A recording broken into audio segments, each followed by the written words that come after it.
Well, good afternoon, everyone, and welcome to Peer-to-Peer Roundtable Live. This is our IT version, and I am thrilled to have this conversation today. I absolutely recognize that IT has not been impacted at all, correct? I know that's not true. We know there's been incredible disruptions as people are trying to navigate this time, and we wanted to create a space for people to come together who are leading IT and have an opportunity to connect with one another, share best practices, dig in, and really learn today. So thank you for being with us. We're fortunate that this program is an extension of our leadership programs, and the virtual platform is sponsored by Fifth Third. So thank you to our friends from Fifth Third. I'm Amy Thompson, our Leadership Program Senior Director, and truly thrilled that you're here with us today. Hopefully you've tapped into some of our Chamber's resources already, and if not, please take a close look at the slide. Especially as we're trying to restart many of our businesses, please take advantage. We have restart kits. We have resources to help you really navigate this time as a business. Please use those resources on our slide. So let's dive into the specifics for today. You've joined us here, hopefully with your mute. So if you'll check to just make sure we can minimize background noise with your mute, but please have your video on. We desire for this to be an interactive session. We will actually have an opportunity to break into small groups to have conversations with one another. So please make sure your videos are on for that time so we can truly connect and have a great conversation with each other. Last thing I'd ask you to do is pull up your chat feature. That's down at the bottom of your screen. If you'll pull that up, please start the conversations in chat as well. You can share links, you can share resources, you can pose questions. We want this to be as interactive as possible. I also want to take a moment to thank again our friends from Fifth Third for sponsoring this entire platform. They are truly a partner and are invested in helping us lead through this time.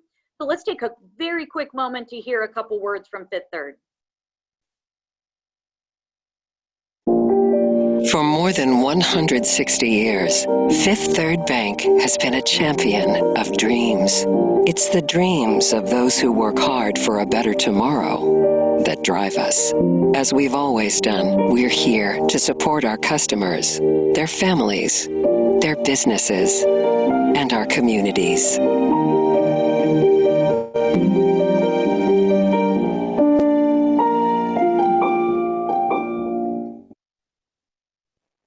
Just like Fifth Third, we're truly here to help, and hopefully today is a helpful conversation. So let's meet some rockstar panelists. Truly an incredible team. I will introduce our moderator. Michael has really become a great friend and colleague, and I've truly enjoyed partnering with you on so many initiatives, Michael. So let me tell you about this great guy. Michael Phileas, he is a founder and CEO of IT Ally. Which is a C-suite IT and cyber advisory firm for small and mid-sized businesses. He's a 4-time CIO and senior global business and technology executive with over 25 years of experience.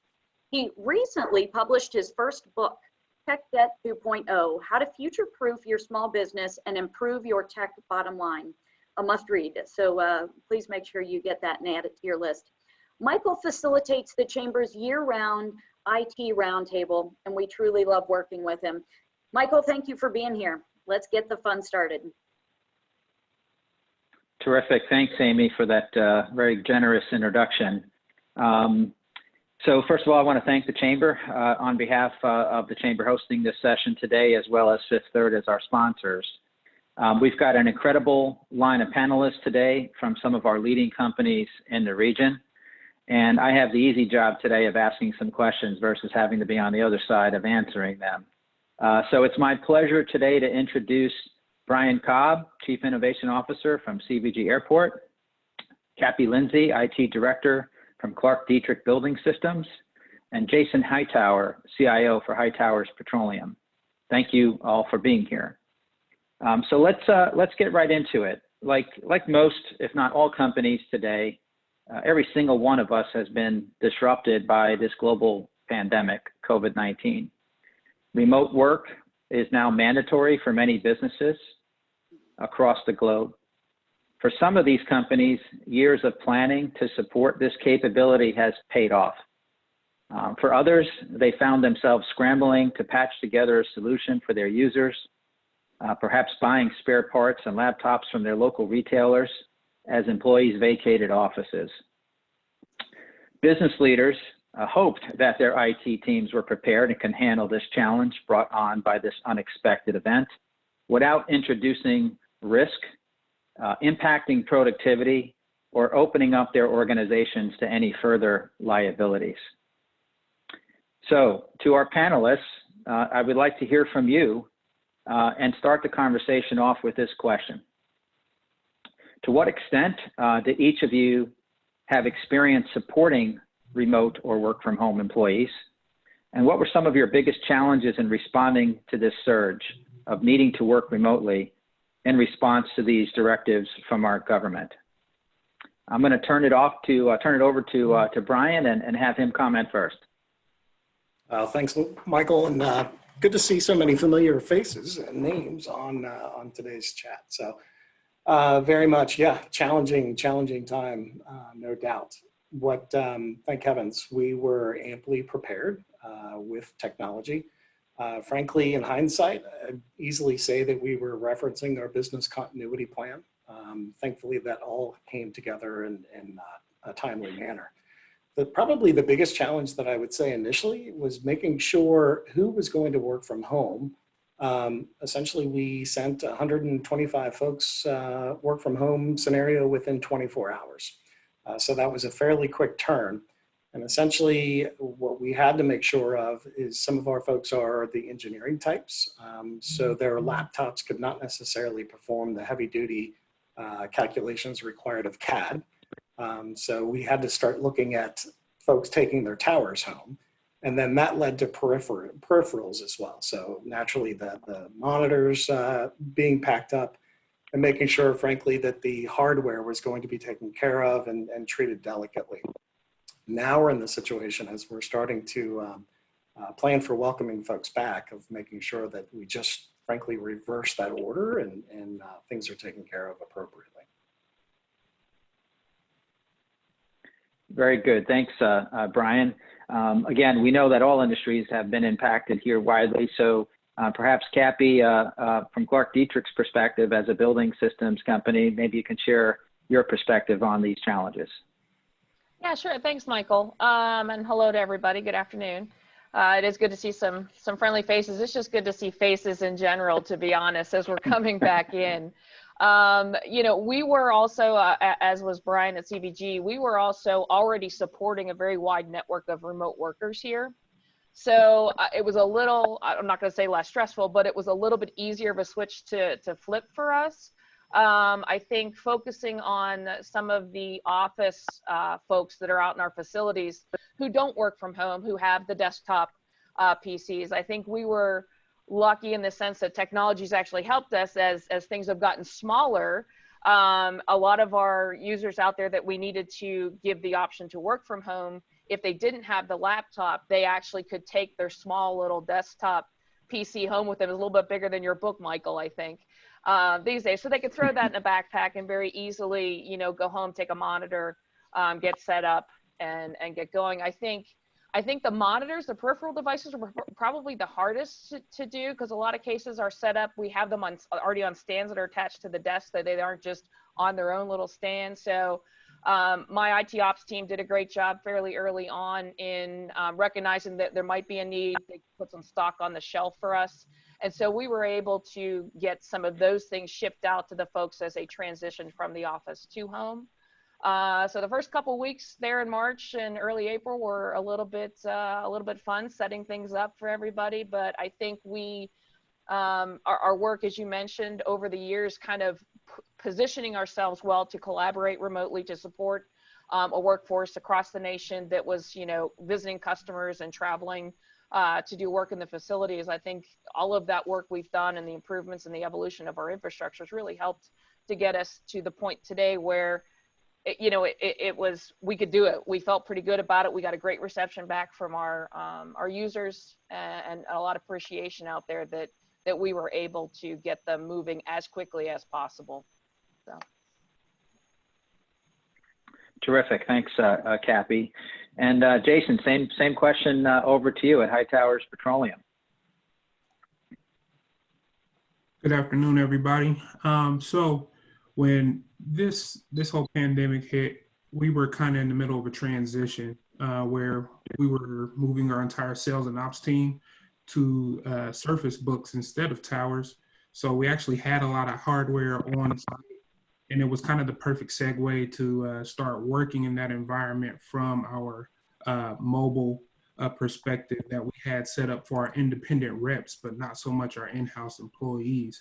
The infrastructure was there, but the additional hardware, like they said, the monitors, the second screens that people, have as a luxury. They often call them necessities, but they're luxuries. Getting those things together and handling the logistics around that was a bit of a challenge, but we flipped that switch within 24 hours. I really think that communication was key from the top to the bottom, but it was also another big challenge with us getting over how does that look for our accounting staff to be out in the field, whereas you can't put your hands on them, you can't see them, they can't come in the conference room every 5 to 10 minutes to have that quick, recap on what the KPIs are for the day based on the numbers before. So getting that community through our Microsoft Teams, we use Office 365, and getting that communications together, that was probably a bigger challenge than getting the hardware together. Very good. I mean, and some companies are, as we said, we're more prepared than others, but at the same time, organizations have experienced sort of perhaps a pleasant surprise in the productivity gains by workers being remote. I'm wondering, and start with you, Jason, whether or not, what kind of observations did your organization have in terms of productivity with the work from home arrangements? And, what are the implications of that productivity or lack thereof on the support for more remote employment arrangements after the pandemic subsides?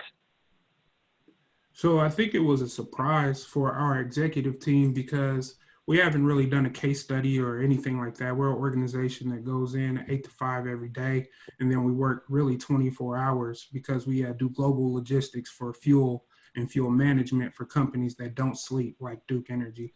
So for our executives to be able to get a picture as to what it actually looked like, for better or for worse, actually put us in a better situation coming out of the pandemic. What we actually saw is that people got a little bit more work done because there were situations that may have pulled them out of the office and pulled them away from work, that they may have canceled out that day's worth of work that they were actually picking up in their own time, of course, while sticking to the laws. But I think that it has painted, a sense of confidence with our executive management that they can now start deploying people out in the field and clear up some real estate in our office to where maybe we're doing a shuffle and we're able to bring in more employees without having to buy more space. Yeah, good example. Kathy, what was your experience with the productivity at Clark? I think for the most part for our administrative group, there were some positive gains for sure. I think for the walk around managers, the folks that like to actually, be there face to face and talking to their folks, was a bit of a challenge. Jason mentioned Teams. That was something for us that only a small subset of us were using. IT was using in a couple little pools here and there around the company. Jumping into where we moved very quickly to get people out of the offices and into home, set up working. It actually helped us. We were pleasantly surprised that how quickly the user base took to it. We had done some initial trainings and things like that over the past year or so, but this really sort of forced that issue.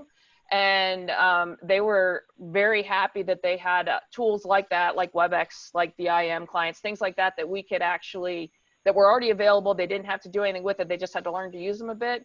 I think that helped everybody have that sense of inclusion, that sense of, I can quickly communicate. I see somebody's lights green, I may shoot them a quick jab, things like that. So it was a little bit hard, I think, people getting comfortable with it, but they've really taken to those platforms. So I don't want to say the pandemic was a good thing, but from an IT perspective, you give people a lot of tools. Whether or not they choose to use them is, anybody that works in IT knows that they don't always, read your emails and or watch the training videos and things. So I think that was positive. But I do, Michael, I think on the whole, I think we saw in some cases, depending upon the role, you know, a tick up in productivity. Certainly saw a bit more balance. You know, our folks that have younger kids, the daycares weren't open. It gave them some flexibility to be there, to worry less about things that weren't work related. So I really do. I think all in all, it's been a positive experience for us. But it is, like I said, good to kind of see a few faces back in person. So. Very true. Good perspective. Brian, how about at the airport? Yeah, very similar context. Cultural, technology capabilities, and then future forward. So very similar to what Jason and Cappy were sharing. We do have very significant roles that have to be on site. So we had to recognize very quickly that it's not a situation where you can shut the airport down. It's a 24/7 operation. So culturally, we had to address those concerns of folks that were on site and in theory, kind of exposing themselves to the public and to others versus those that were secure at home. So that was not an easy thing to overcome by any stretch. A lot of communication from that perspective. And then jumping into the roles and responsibilities, really it put pressure on our leaders for the first time to embrace this work from home opportunity. We've had it in place for years, wasn't necessarily tapped into. But now that circumstance is completely different. So it was only as good as the leader actually looking at the productivity KPIs and making sure that staff was performing as expected. And then frankly, on the technology side, thank heavens that we had moved to Office 365, not 6 to 9 months earlier, and have that whole cloud capability as opposed to trying to VPN in, being concerned about bandwidth issues, and then really, you know, how do I get to my files? How do I collectively as a group work on something as opposed to waiting for someone? So from the productivity side, for those that embrace the technology, hands down, very significant benefit to the organization, demonstrating that we can work from afar. And in fact, do we have additional bandwidth to take on additional capabilities that we really didn't plan on? The last thing on that cultural component is we did leverage teams. We took the opportunity to partner with one of the local startup organizations.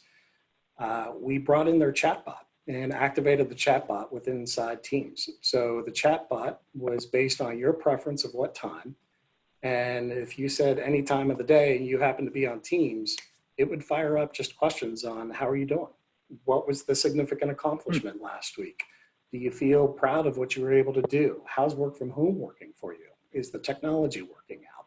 So really it was a non-invasive way, no pressure because it's a chatbot, on someone asking questions and actually us being able to collect the data to see the feedback from the staff to see how well folks were acclimating.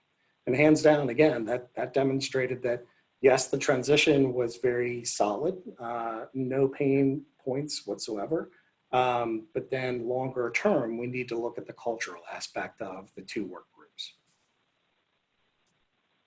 Very interesting. Yeah, I love that. I love the chatbot conversation. And in fact, one of our audience members has a question, but I don't think this was intended to be answered by a chatbot. But nonetheless, it is around the overall morale and mental state of our remote workers who are, you know, perhaps feeling that strain of not being able to be around people and perhaps not visibly showing it. So I'm curious if each of you as leaders have had to deal with that, not only within your direct teams, but perhaps observe through the rest of your organization, this notion of being remote. Maybe Brian, we could just continue on with you in that vein. What was the experience there for your employees? Yeah, and I'm going to cheat. I'm going to go for myself first because I was traveling quite a bit before the COVID pandemic. And that was always giving me, you know, the impetus to juggle so many things in addition to the travel monotony almost. I frankly tried work from home and it lasted a half day. I packed it in and I came to the airport. Now, one might argue that the airports were probably the safest places to be for a period of time, but traffic is back up. That's heading in a different direction. But for me personally, just to be able to have the tools that I'm used to, and frankly the setup that I sit or stand at, works best for me. But others, by and large, it was very much for members of my staff to periodically get them on those Teams invites and just let everyone just chat it out. And absolutely, it was not just business as normal. I was frankly encouraging folks, let's see the kids. I know they're there, so it's okay. This is the new norm. So let's learn about you as we really kind of go through this new scenario that none of us anticipated. So we spend more time with our colleagues at work than typically we do at home. That whole thing just did a 180. So it's a perfect opportunity for us as leaders to really learn about our staff, probably more than what we had known or appreciated in the past. Understand their day-to-day challenges that they're being dealt with, and how does that play into the work-life balance overall? And do we consider really how we change as leaders in building out workloads? Got it. Hey, Jason, what was any comments on your end in terms of the morale and keeping up with the mental state of remote workers? Yeah, so we're a third generation family business, and we're running in the mid-range of anywhere between 50 and 100 employees at any given time. And so the people there not only depend on each other for work, but sometimes socially they depend on each other. And not seeing, that person that you see every day that may pick you up in a different area, definitely it is a challenge. But there's also another factor to that where those people feel like they may be letting you down if they have the ability to be on site, but for their safety, they're choosing to be off site. So we as leadership really had to push that message that, being safe is priority number one. But if you absolutely must be on site, we do have the resources and the materials here for you. We have the PPEs set up so that you can have your, KN95 mask, or you can have this, and we will still rally around the core values that got us to where we're at today. And we will still keep the communication up, all while, understanding that everybody's situation priority is safety. So that's how we move and we operate. We kind of play it by ear, be it that we all see each other kind of as family, as friend and friends in the organization. And we do have some people, who don't necessarily adhere to that culture, but they still have that, understanding that, there's a direct line of communication all the way to the top where you can say what you're comfortable with, and, you can say how you feel, and we execute that on a daily basis. Very good. And Tappy, how are you guys managing morale at Clark Dietrich with remote workers? Yeah, so it's interesting. We certainly are utilizing our collaboration platforms. So obviously, Teams, WebEx, et cetera. We've done some, virtual happy hours on a Friday, things like that, just to kind of, shift the focus a little bit away from work and learn, as Brian said, more about our people, bring the kids into the picture, maybe the spouses, things like that. We've ramped up communication. I know it's been mentioned quite a bit, but I can't tell you how important that's become. And when we always talk about communication is so important. You need to make sure you're doing it. You're talking to your teams, you're talking to the other business units. We actually ramped up. We usually do a bi-weekly call with my team in particular. We actually ramped those up to weekly because things were changing so quickly in the early days, toward their mid-late March and even into April, and making them, feel like they're okay. We're all getting together. I'm seeing everybody on the screen. I gave them information about what was going on out in the plant. So a lot of my team obviously were here and or remote, but they're not in a facility. So they don't really, these facilities were still running. Our people were still going to work every day because we were considered an essential business. So they had concerns about, how are our plants doing? What are they doing to protect our people? Safety is part of our culture here at Clark Dietrich. So, you know, it was fun to share the very creative ways that the teams were coming together out in those facilities to help social distance, to stagger breaks and lunches, to, you know, stop using some of the technology. So the biometric clocks, we stopped using those, but sharing that information about the health of the business, not just about our team, but about everything else that was going on out, you know, across the country.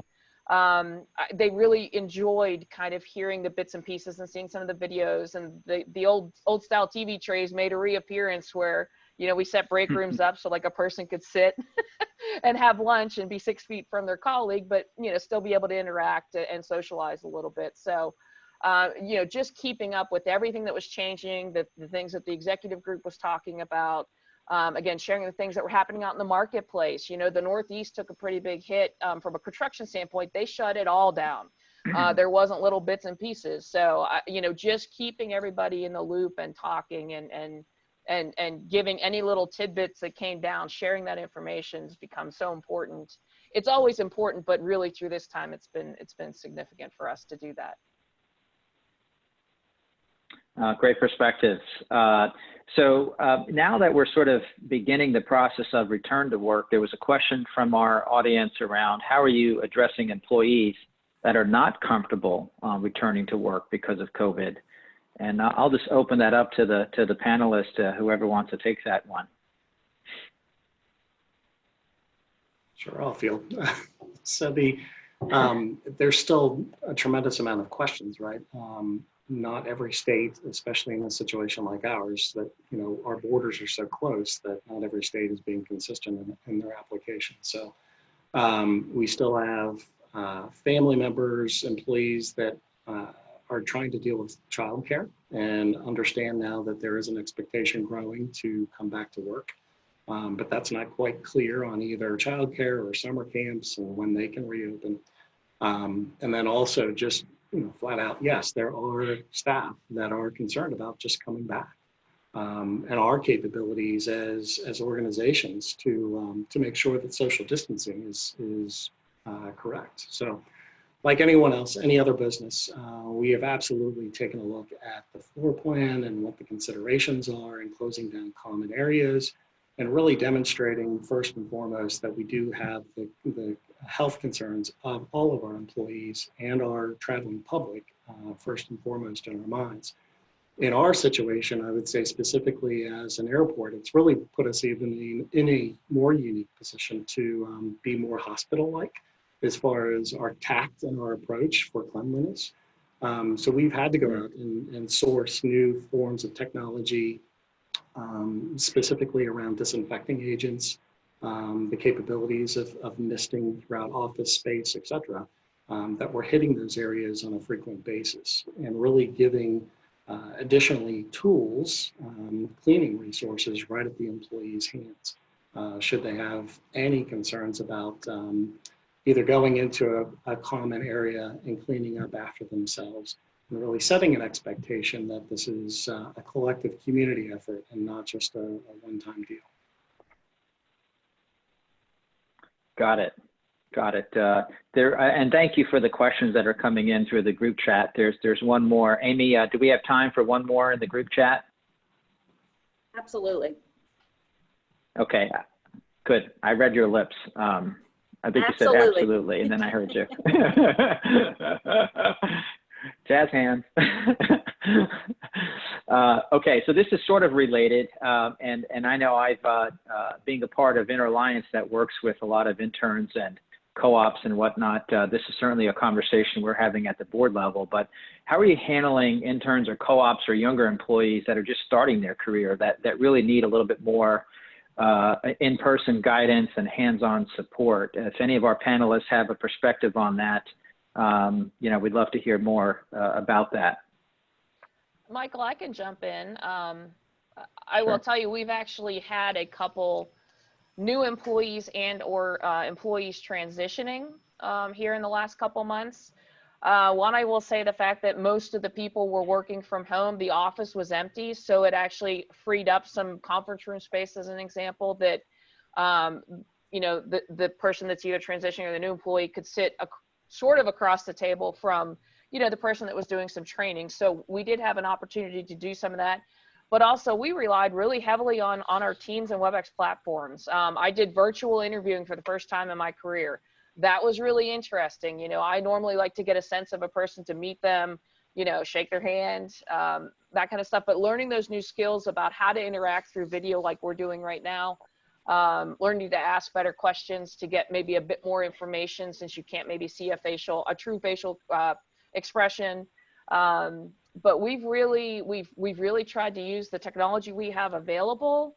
And then where that maybe isn't possible, where you may need to, you know, show somebody something, again, kind of having a very minimal number of employees here in the office has provided some opportunity there for us to do that. But we're working through it, we're figuring it out, but we have had a couple that we've gotten through by using, like I said, our collaborative platforms, and then just a bit of social distancing in the office.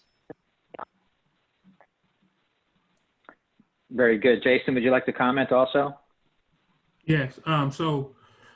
We have a situation similar. We don't have a lot of interns or co-ops, but we're currently implementing a new ERP. So the entire process is changing. So I'm having this problem of new learning of softwares and systems with all of my employees, some of which are close to the age of 70, some all the way down to their 30s.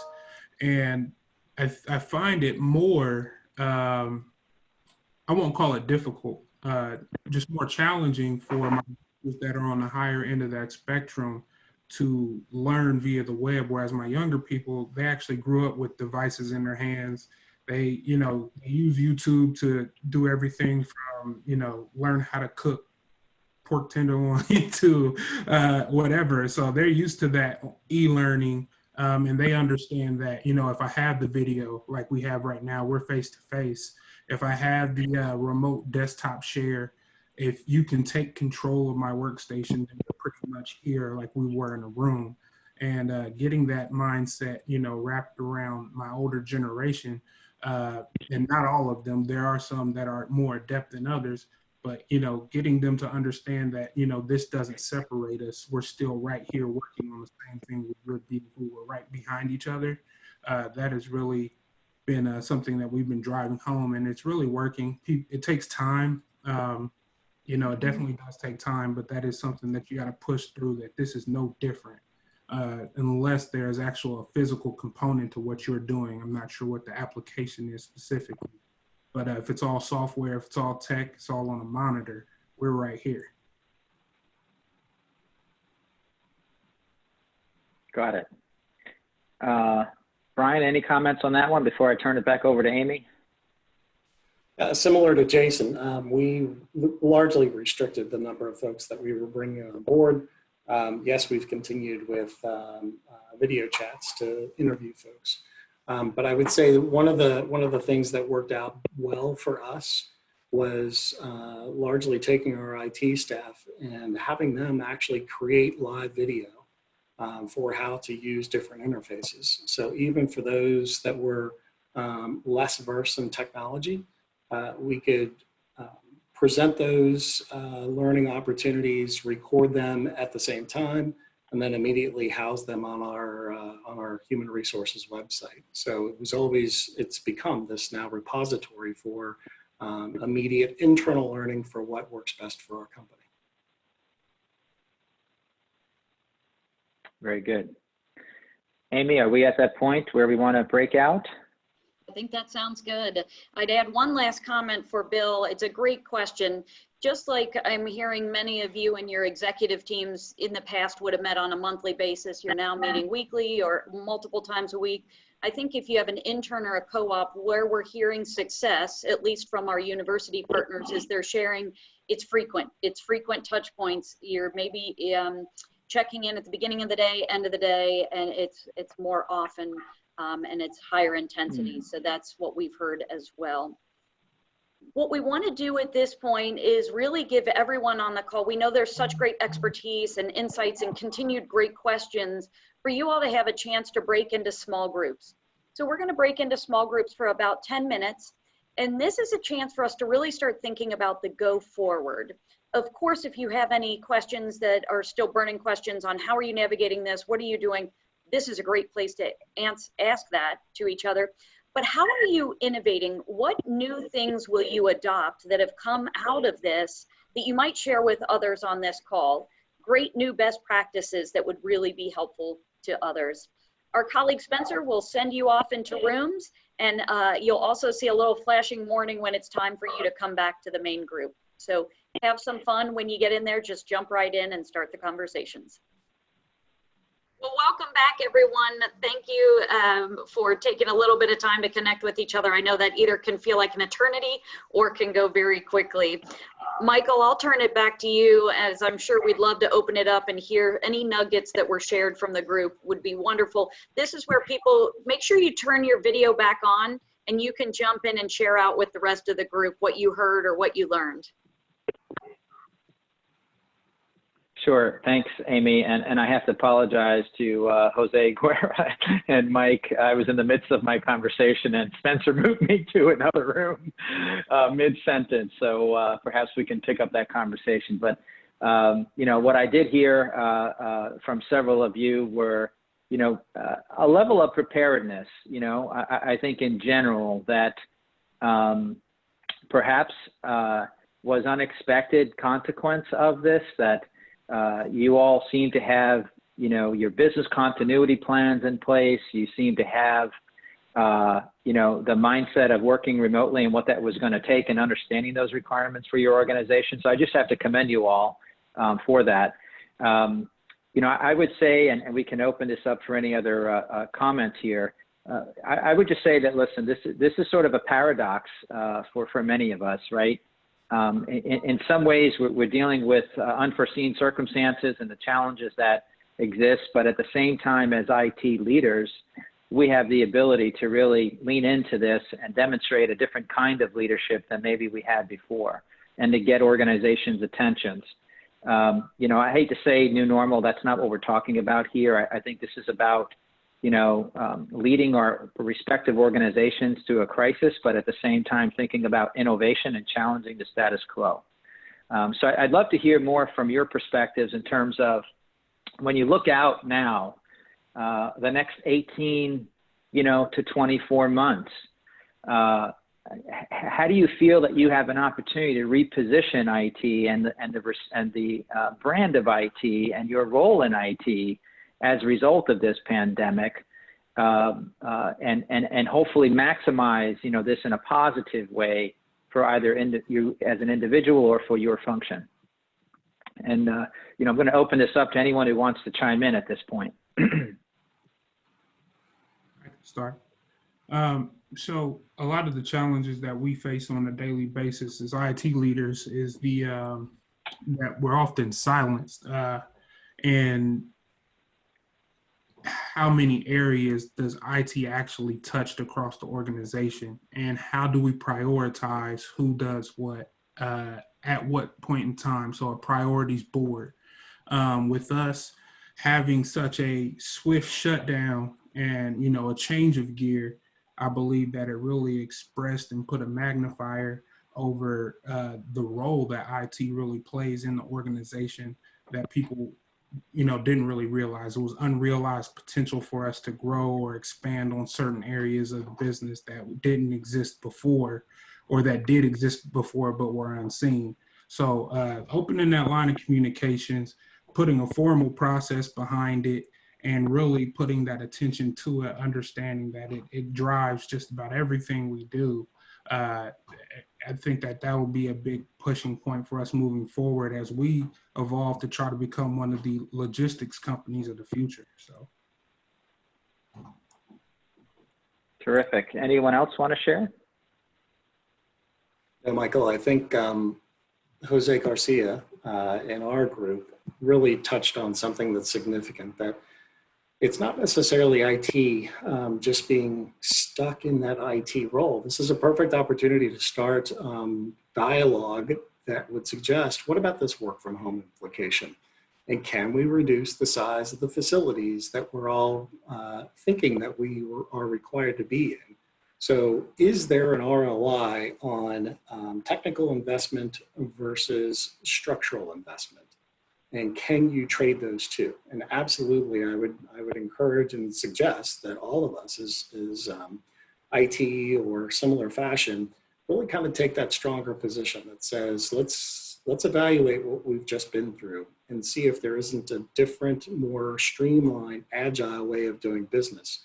Because if it's not a pandemic, it could easily be, a natural disaster of some sort. So we all should be planning ahead to kind of the worst case scenario, but does worst case really provide us that new normalcy on working in a different fashion? Sure. Now, I didn't get to all the breakouts. Is there anybody else we haven't heard from that wants to comment from their breakout discussions on a topic we haven't heard yet? I will. I'll jump in from our breakout. We talk about the remote workers, but there's some of us that working remote's not an option, and or the type of business that we're in really is required that sort of face-to-face interaction, or going to actually see what's happening, and then trying to figure out how do you use technology maybe to improve that approach, or kind of how you do the business. Obviously manufacturing, our guys can't pack up the machines and take them home. So, how do we still provide the information that we need while keeping our employees safe? How do we interact with our customers that gives us the same level of, ability to communicate and interact, and especially if they're new customers or we're trying to bring customers on board, how can we, use technology to do that, whether it's through Teams, whether it's WebEx, whether it's, is there going to be something new that comes out of this that you and a potential customer can kind of meet and greet in a different space than normal, like, going into their office or them coming to see you, those kinds of things. So it's not just about the remote workforce that's going to evolve and change, I think, and how the facilities, as Brian mentioned, are going to maybe, condense a bit, but also how do we, in the businesses and the roles that you have to be someplace, you can't be working from home, what can we do with technology to help? Are there new apps that we can use that are, maybe it's a, online customer app, dating app or something like that. But, it's kind of both of those things. It's not just working from home, but it's also for those that have to be out and about. How do we include them? How do we make it safe for everybody?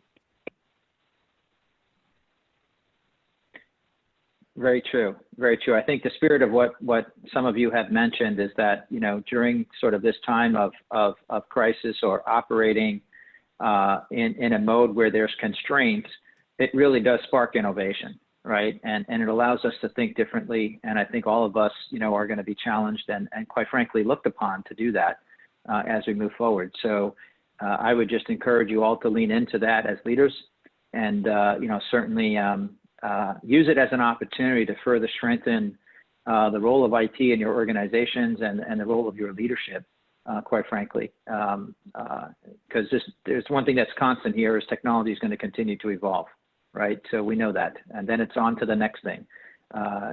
Personally, having been an entrepreneur through the 2000s, living through 9/11, living through the 2006 recession, and then the 2008 banking crisis, you build a certain amount of DNA and muscle memory in dealing with these kinds of catastrophic events that stays with you forever. So, it's great lessons learned, and certainly IT was catapulted to the front line, so to speak, in this pandemic. So let's continue using our strength and capability and leadership moving forward.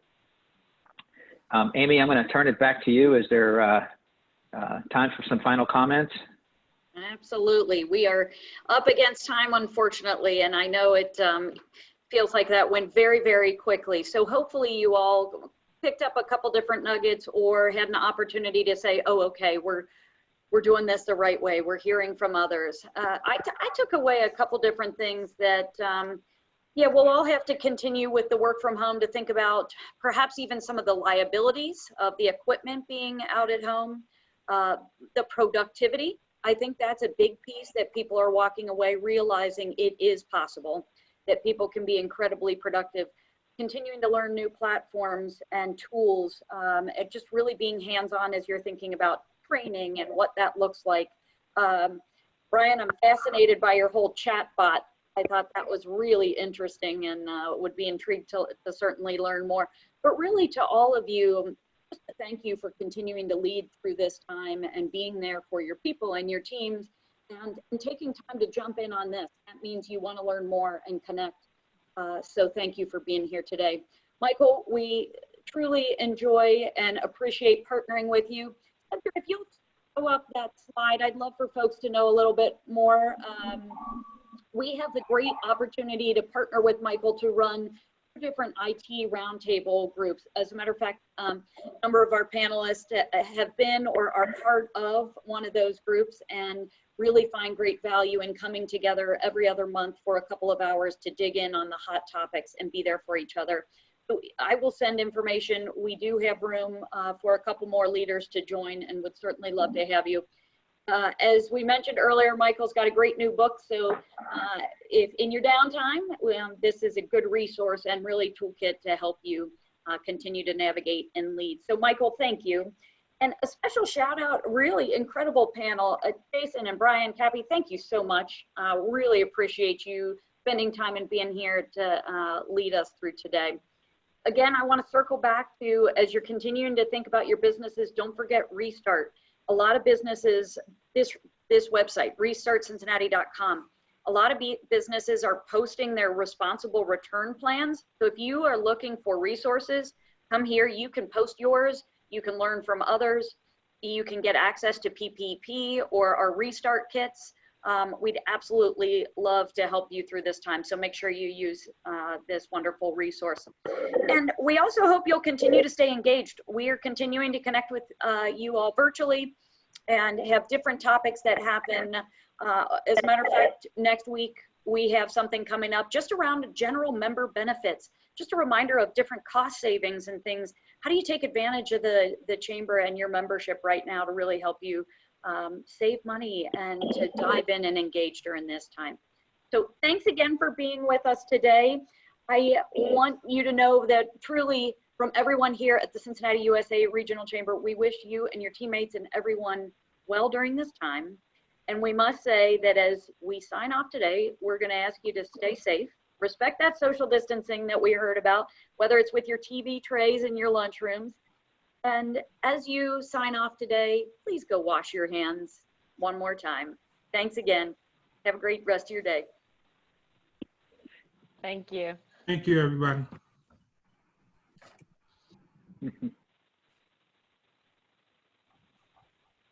Thank you, Amy. Thank you, everyone. Thanks so much, everyone. Thank you, guys. Bye.